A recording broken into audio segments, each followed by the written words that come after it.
I was sitting in a Georgian bar in Lviv with journalist and friend Patrick Hillsman and two unnamed aid workers. We had gathered there not only because they had a fantastic lemonade, but also to talk about a shipment that had to be made close to the front line in the Donbass to Ukrainian forces.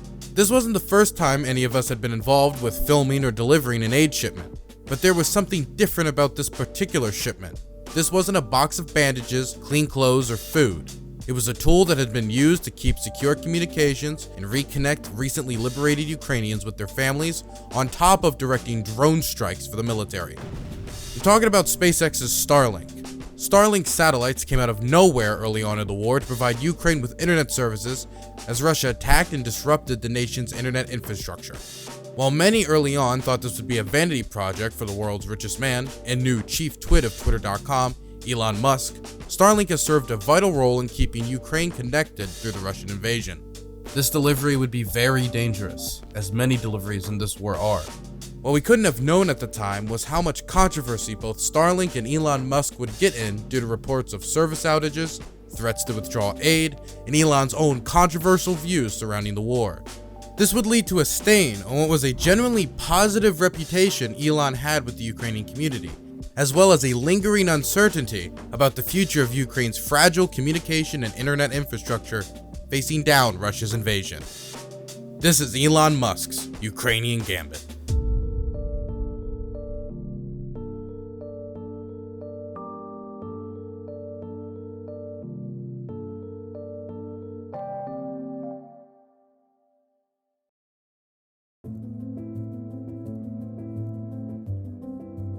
I had just gotten back from the front line in Zaporizhia when the opportunity to film a Starlink delivery presented itself. In mid-June of 2022, a local military commander in the Donbass needed a Starlink terminal delivered to him. Since this region in eastern Ukraine is one of the most war-torn in the entire country, and Russia has been targeting internet infrastructure pretty heavily in the area. Starlink terminals have been used heavily by soldiers across the front line in Ukraine to communicate with command and organize drone strikes against the Russians, who were currently engaged in an offensive to capture the rest of Luhansk. The delivery would be headed for an area near the city of Papanza in the Luhansk Oblast. Papanza was very close to the front line, and the Russians were unleashing heavy bombardments upon anything that dared move so close to the city, which they had captured a month earlier.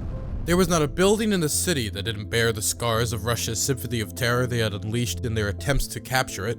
This was all while these occupiers threw young unfortunate souls, commanded by officers who had sent many before them, into Ukrainian fortifications.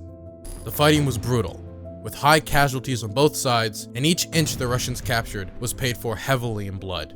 When the city of Papanza was captured by the Russians, it was so utterly devastated that the occupiers' administration announced that the city would most likely not be rebuilt due to being completely annihilated and wiped off the face of the earth. After discussing the details with the aid workers, they agreed to record their delivery process. Due to the tumultuous status of the front line and the delivery route being well within range of the continuous Russian cannonade, this would be a very dangerous delivery. But like many others, who have not only delivered Starlink terminals, but many other types of aid, danger is ever present. It's always looming in the background, waiting for an opportunity to remind you of its presence. Through the screech of an air raid siren, the roar of an unidentifiable jet passing overhead, or the sound of shelling, which we started to call thunder without the storm. The route to delivery was nearly 1,000 miles. I don't envy how long the trip was, since it was done in a rundown Skoda whose suspension was barely holding together and made you feel every bump of the road. As they got closer to the drop-off point, in order to stop the car from shining in the reflection of the sun, they covered the car in a mixture of dirt and mud. There were always things like this they did to keep themselves safe, trying to do every little thing you can think of to marginally increase your odds. Sometimes it felt like it helped, other times it felt like you were grasping at straws in an attempt to reassure yourself. Despite this new coat of paint, they were still shelled during the delivery, with shells falling within a few hundred feet of the car. Thankfully, they got through it unscathed. Whether it was because of their good driving, Ivan's bad aim, or just pure chance, who knows. They were able to get through the shelling and finish the delivery of the Starlink terminal. The reason I go into so much detail about this particular delivery is because this is just one example of people risking the only life they have to deliver Starlink to locations all across Ukraine. And before we talk about the controversies surrounding Starlink and Elon, I want to emphasize the risks that thousands have taken during these deliveries, on top of those who now rely on Starlink inside of Ukraine. Elon and Starlink, as well as the governments who work with them, hold immense influence over not only the future of Ukraine's fragile communication infrastructure, but by extension, Ukraine's fragile democracy. But I also want you to consider the risks taken by these aid workers, and many other aid workers who have made trips similar to this, who could either have their work built upon or thrown away, depending on our collective response.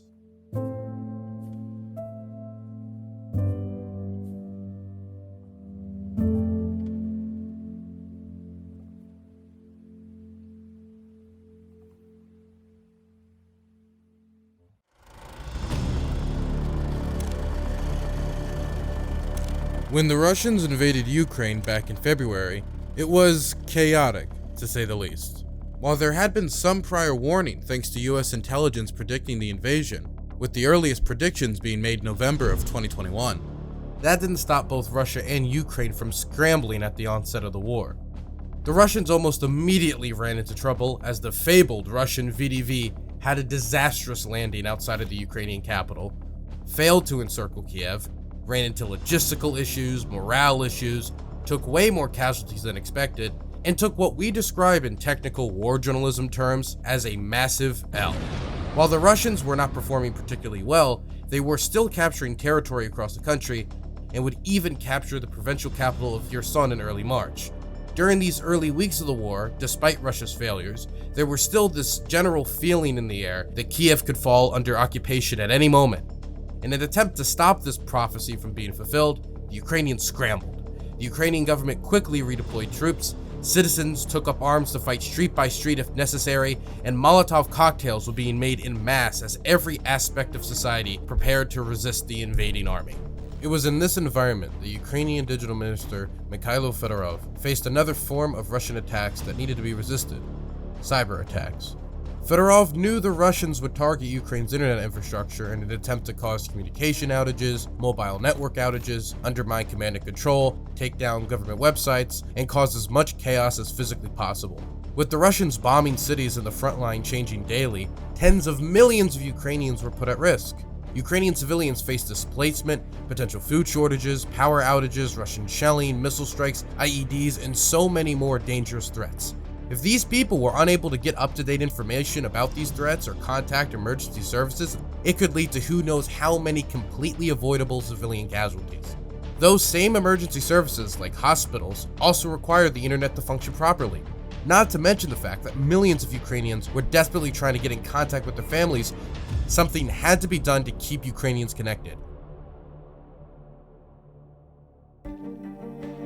So 2 days into the war, on February 26, Fedorov decided to seek a solution by taking a chance on an unconventional diplomatic method: a Twitter thread call-out directed at CEO of SpaceX, Elon Musk. The post read, "At Elon Musk, while you try to colonize Mars, Russia tries to occupy Ukraine. While your rockets successfully land from space, Russian rockets attack Ukrainian civil people. We ask you to provide Ukraine with Starlink stations."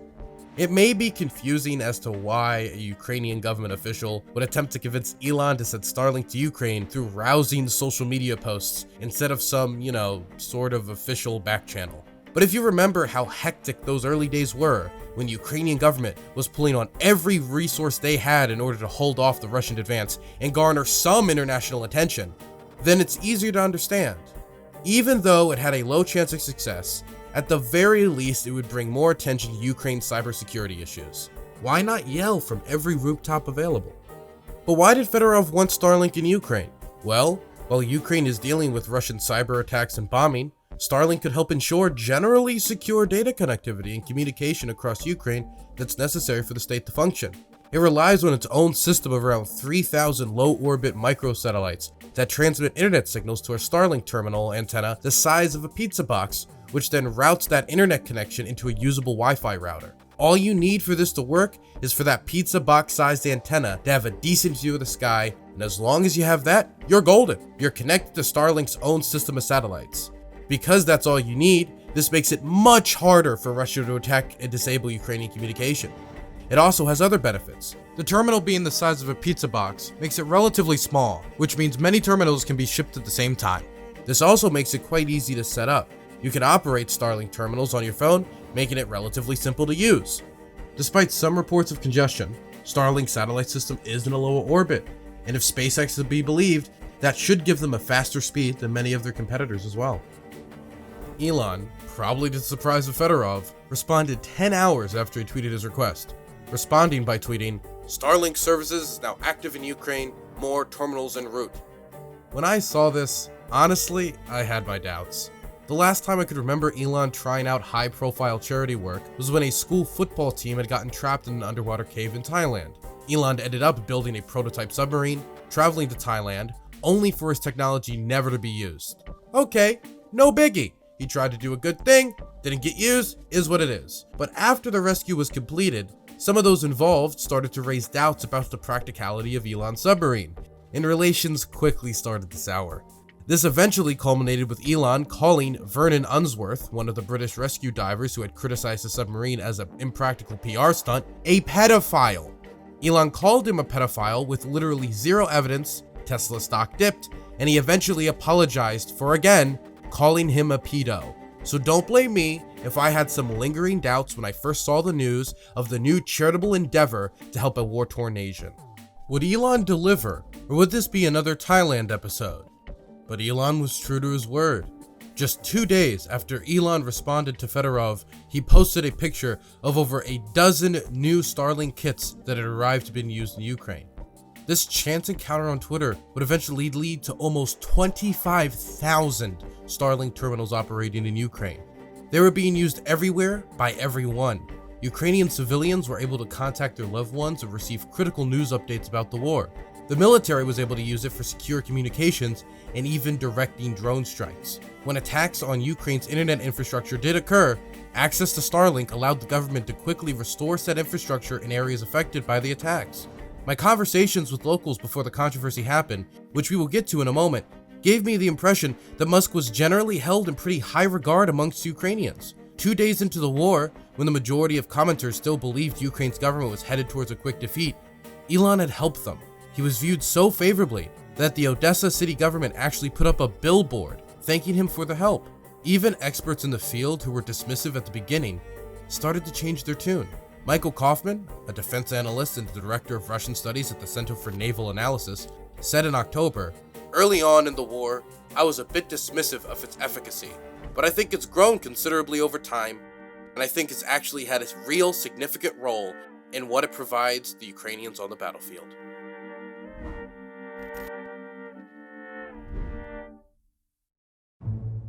As with most Elon controversies, it started with a tweet. On October 3rd, Elon Musk posted a Twitter poll which asked people their opinion on a proposed hypothetical peace plan to end the war in Ukraine. His proposed peace plan included a redo of the Russian sham referendum of annexed regions under UN supervision, Crimea being formally and permanently part of Russia. He also said Crimea ever being part of Ukraine was a mistake made by Khrushchev during the Soviet Union. He also proposed that water supply to Crimea should be permanently insured, and another big one, Ukraine remaining neutral after the war. Of course, this got an immediate negative response from the wider Ukrainian community. His own proposal failed to gain support, with 59.1% of people voting against it. Elon blamed this underperformance on bots, which was not substantiated when others asked for proof in the replies. He was not the CEO of Twitter at the time, so I don't really know how could he have had access to such information. While there was a lot of criticisms of this proposal, I will try to boil down some of those criticisms to the main ones that people put forward, as well as my own thoughts. To start with, his proposal for a redo election of annexed regions under UN supervision is a pipe dream. Russia earlier this year organized a last-second sham referendum for the annexation of Donetsk, Luhansk, Zaporozhye, and Kherson into Russia. The fact that it was a sham was obvious to anyone paying attention, and it isn't even the first time they have held a rigged referendum in Ukraine before. They held a similar sham referendum when they illegally invaded and annexed Crimea. Accusations of voter intimidation, with Russian soldiers going door to door to collect ballots, and quite blatant ballot stuffing were rampant. just like they were during the 2014 Crimean sham referendum. So Elon's logic is that if this was a rigged referendum, the answer to this is to have a referendum that isn't rigged, redone by the United Nations. While in isolation there is not much to disagree with here, the problem is that it isn't practical and would meet immediate roadblocks from both sides. First off, the odds that the Russians would agree to such a proposal is very low. The reasons they did these referendums was not to actually gauge and respond to the will of the people, but to get a rubber stamp for their military actions. So the idea they would actually agree to a fair and impartial referendum hosted by an unbiased third party is unlikely, since they would be unable to control the outcome directly. Also, the only way we could truly ensure that the Russians would not use voter intimidation in this referendum is for Russian soldiers to not be present in the locations where the referendum was being held, but it would be unacceptable to the Russian military commanders who would not want to abandon the military positions they fought so hard for and might not recover. There is also the issue of displaced Ukrainians being able to get a say. During the last 8 years of fighting in the Donbass, and the fighting that has taken place on a much larger scale since the February 24th invasion, millions of people have been displaced. These people have not only been internally displaced to other cities and villages across Ukraine, but all over the world as well. I remember going to Ocean City, Maryland when I was a kid, which is not too far from Washington, D.C. if you need a point of reference. Some of the local carnies were Ukrainians who had fled the war to look for work overseas now that they had lost everything they had in the Donbass. These people, who were both internally and externally displaced, deserve a say in what happens to the communities that they were forced from. They, in many cases, want to return to their homes, many of which hold all of their worldly possessions, assuming they haven't already been looted. The Russians would have a problem with this though, because those displaced by the Russian army over the last 8 years are probably not going to vote in Russia's favor. After all, it was the Russian invasion which forced them to flee their homes. In fact, those who were openly pro-Ukraine will have probably been the most likely ones to flee for fear of Russian repressions in the form of imprisonment or torture. Participation from displaced people would be absolutely necessary for a fair election, and it's hard to imagine Ukraine would agree to any referendum as long as these voters are still disenfranchised. Ukraine would also probably object to the referendum altogether, pointing towards the vote taken in 1991 during the Soviet collapse, which resulted in the vast majority of Ukrainians across all oblasts, including eastern Ukraine and Crimea, voting to be part of Ukraine. This, combined with the fact that Russia agreed to respect Ukrainian territorial integrity and the existing borders in the Budapest Memorandum, indicates that the Ukrainian government might not even want to legitimize the question, since Russia has already agreed not to do what they're doing right now. This is all on top of other issues that naturally come with holding a vote in a war zone logistically while keeping everyone safe. Point is, there are a million roadblocks stopping a second non-rigged referendum from being agreed to or conducted fairly. The next problem Ukrainians had with his proposal was his plan for Crimea. Why was it that the rest of occupied Ukraine got a second vote because the referendum was a sham, but not Crimea when they were also illegally invaded, annexed, and had a sham referendum to rubber stamp the whole process? He makes a historical argument to justify this inconsistency, saying on Twitter, "Crimea has been part of Russia since 1783 until Khrushchev's mistake." I don't know exactly why he thinks Khrushchev's handing over of Crimea to the Ukrainian Socialist Soviet Republic in the 1950s was a mistake, but most of modern-day Ukraine has at one point been part of Russia. Why is Crimea being treated differently here? Why an appeal to history here, but an appeal to the will of the people everywhere else? And lastly, a demand for Ukrainian neutrality will fall on deaf ears for many Ukrainians. Ukrainians see how nations like Estonia, Latvia, Lithuania, which used to be controlled by Russia and have relatively weak militaries, have avoided invasion. Invading these countries on their own would most likely be a much easier task for the Russian Federation than invading Ukraine. And much of Putin's historical argument for invading Ukraine could easily be applied to justify an invasion of any of these states. But Russia has not invaded them. Why? Collective defense. These nations being a part of NATO means if Russia was to invade any of these nations, they would have to fight all of NATO, which, to put it lightly, would not be good for the Kremlin. Potential NATO membership has been a hot button issue between Russia and Ukraine. The overwhelming majority of Ukrainians at 83% want to join NATO in order to have access to the same collective defense that ensures that these other post-Soviet states don't get invaded. Russia wants to keep Ukraine out of NATO and move it back into its sphere of influence. This is not just because it fears NATO expansion on its border, which it already has in Estonia, Latvia, Lithuania, Poland, and soon to be Finland if their application is not rejected. But if Ukraine is in NATO, then Russia can never conduct another operation like this. Ukraine would have a defensive shield stopping Russia from invading. This isn't to say that NATO membership is the only possible way to guarantee Ukrainian security. It's not even particularly likely in the current political climate, since you need every single NATO state to agree on Ukraine joining. But any peace deal that does not include Ukraine in some sort of long-term security arrangement designed to stop Russia from invading again would end up relying on Russia's word and its word alone to stop another war. This is anything but ideal, as the Russians have made promises not to invade before, and there is no guarantee against the war starting again after Russia has had time to lick its wounds. Ukrainians want a long-term peace, not something that just kicks the can down the road to another generation of Ukrainians.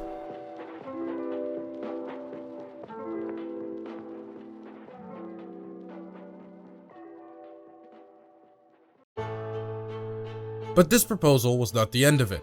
In the following days, Elon would post a few more polls and tweets, like this one, saying that the 2012 Ukrainian election results show that Eastern Ukrainians prefer to be a part of Russia. The candidate who got the most votes in Eastern Ukraine, Viktor Yanukovych, is seen as someone who wants to have deeper ties with Russia. But just because you vote for someone who wants a friendly relationship with the Russian Federation does not mean that you want to be part of Russia. The public response to this was swift and brutal. Zelensky responded by doing his own Twitter poll asking, "Which Elon do you like more? One who supports Ukraine or one who supports Russia?" The outgoing Ukrainian ambassador to Germany, Andrei Melnyk, put it more bluntly when he tweeted simply, "Fuck off is my very diplomatic reply to you," before later also tweeting, "The only outcome is that now no Ukrainian will ever buy your fucking Tesla crap, so good luck to you." While the ambassador put it in the most uncouth way possible, the general sentiment from Ukrainians was not far off from that. Zelensky would later give the first response off Twitter on Elon's proposal while speaking at the Dealbrook summit by offering Elon a trip to Ukraine. "If you want to understand what Russia has done here, come to Ukraine and you will see with your own eyes. After that, you will tell us how to end the war, who started it, and how we can end it." The situation was probably not helped by the fact that certain commentators on Russian state TV started to praise Elon.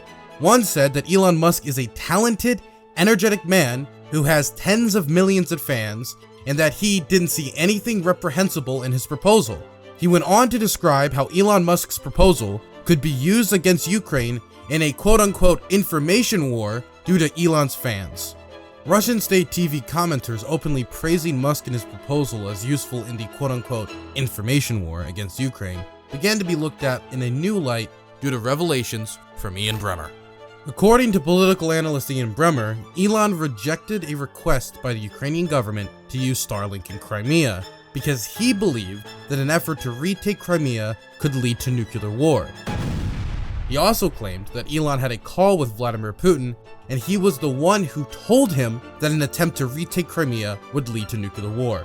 Bremmer's source for this was that he had a call with Elon about this in September. Elon came out later and denied this claim, saying that he did have a call with Putin, but that it was way before the war and it was about space. Dmitry Peskov, Putin's press secretary, also reiterated this timeline of events. Whether or not Ian Bremmer is telling the truth about this supposed Putin meeting, Elon's image among Ukrainians continued to tumble down and down, hitting every rock and rough patch along the way. Remember that billboard praising Elon in Odessa? Well, the city council ended up tearing it down after all the controversy. It was almost as if Elon couldn't handle the positive attention. But even this wouldn't be the end of the slow, painful descent as Starlink terminals across Ukraine started to suffer major outages. So after so much backlash and controversy, it had seemed that for a moment, Elon Musk had snapped on supplying Ukraine with Starlink. On October 14th, documents were obtained by CNN showing that Musk's Starlink sent a letter to the Pentagon saying that it could no longer afford to pay for Starlink services in Ukraine and wanted the US government to pick up the tab.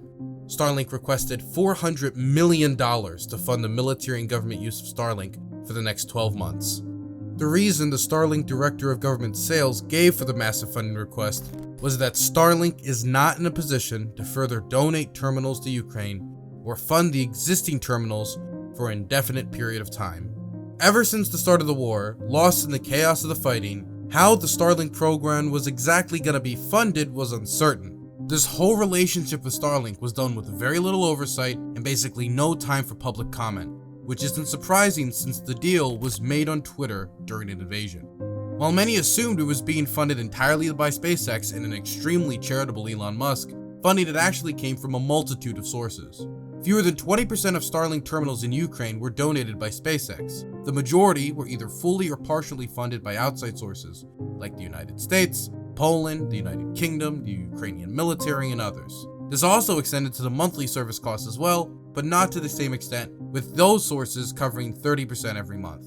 Nevertheless, Elon Musk said that monthly cost for Starlink was about $20 million a month to keep servicing the terminals in Ukraine, and he wanted to pass on the rest of that cost to the Pentagon. When these documents were made public and the future funding of Starlink terminals in Ukraine was thrown into uncertainty, Elon responded by saying that he was just following the recommendations of the Ukrainian ambassador to Germany, Andrei, who had told him to fuck off in response to his proposed peace plan. Elon was being cheeky. While this tongue-in-cheek response was sure to get many Reddit updates, it did little to resolve concerns around funding. Elon would begrudgingly tweet 24 hours later that we'll just keep funding Ukraine for free, but this was not a permanent solution. Elon would go on to say that SpaceX won't cut off Starlink in Ukraine even if the US government refuses to fund the internet service. Despite this commitment, this funding issue had already started to affect Starlink services in Ukraine. The Ukrainian military had over 1,300 terminals, some of which were actively being used in operations related to combat, go offline due to lack of funding. These terminals went off with absolutely zero warning from Starlink at all. They could have been used to operate drones, call for ambulance crews or air support, and any other number of communication-based uses. Having terminals go offline without warning severely undercuts the Ukrainians' military communications, and if left untreated, could lead to unnecessary deaths. For example, during recent counteroffensives that broke through the Russian front line, Ukrainian soldiers reported outages along the front, which one Ukrainian government official said led to a catastrophic loss of communications along the front line. These areas included Kherson, Zaporozhye, Kharkiv, Donetsk, and the Luhansk Oblasts. Some of these outages were during battles with the Russian army, which soldiers had to fight without Starlink and communication support. That means soldiers facing situations where they want to call for support or tell the military command that they are under attack and they can't use Starlink to communicate. This wasn't an abstract conversation about the future of Starlink funding in Ukraine and Elon's wacky political ideas. This was something that was having a real impact on the outcomes of battles all across the front line.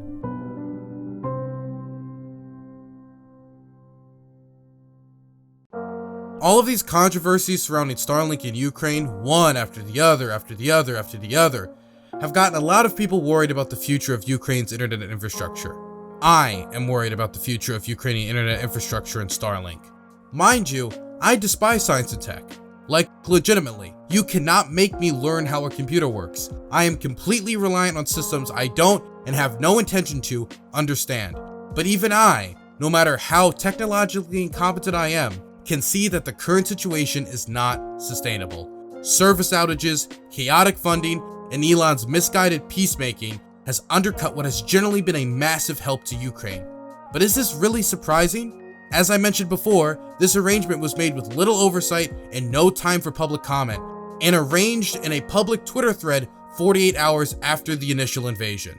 This was what Ukraine could cobble together in a desperate situation and performed quite well given the circumstances. While some may think that the solution is to dump Starlink and start from scratch, this would not only abandon all the benefits of using Starlink, but would also be a massive undertaking to replace the 25,000 terminals being used all across the country, including those being used in active military operations. The last thing Ukraine needs right now is another logistical task, and to get delivery drivers to risk their lives getting new equipment to replace every single terminal if it is completely unnecessary.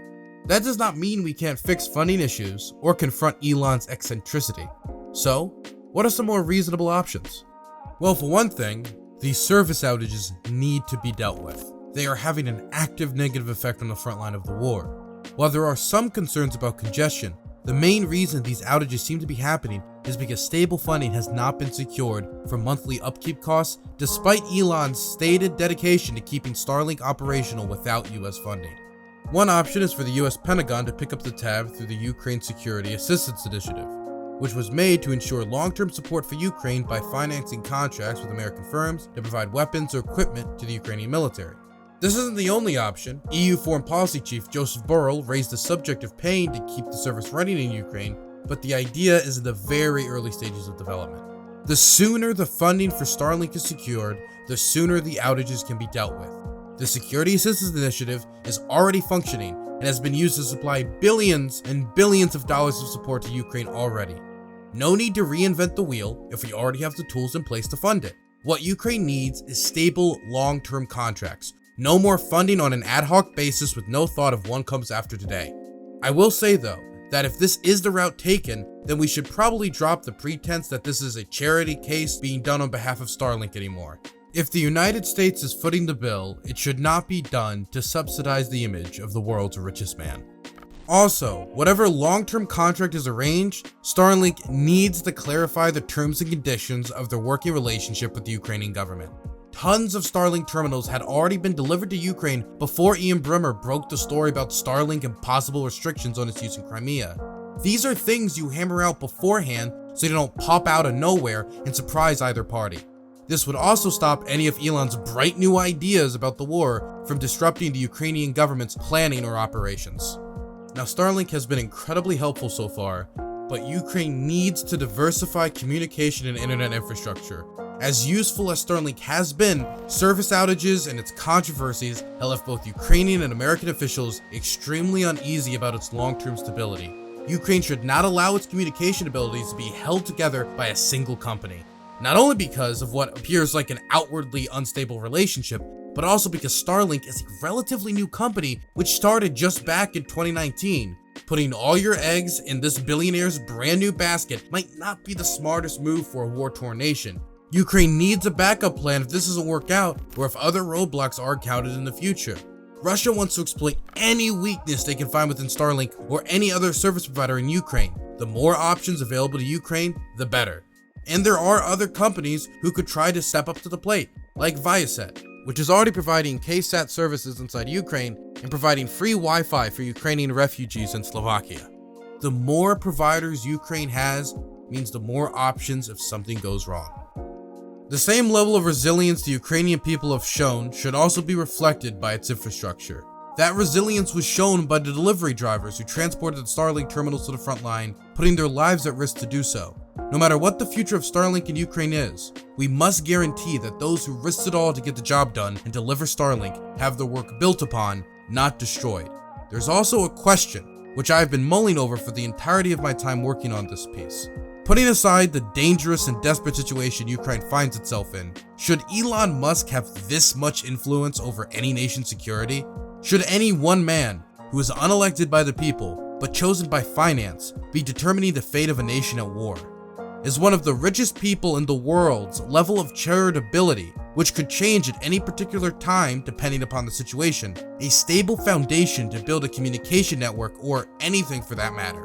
I know some people tend to view the ultra-rich almost like saviors, like Tony Stark and Iron Man. But even if there are instances of these charitable endeavors helping people, like how it was with Starlink during the start of the war, any system that relies on a single man is fragile and inflexible. This is why I emphasize the importance of long-term contracts going forward. Trust in institutions, not Iron Man. Oh, and lastly, let's make sure I never have to cover any tech news ever again in my life. Thanks for watching.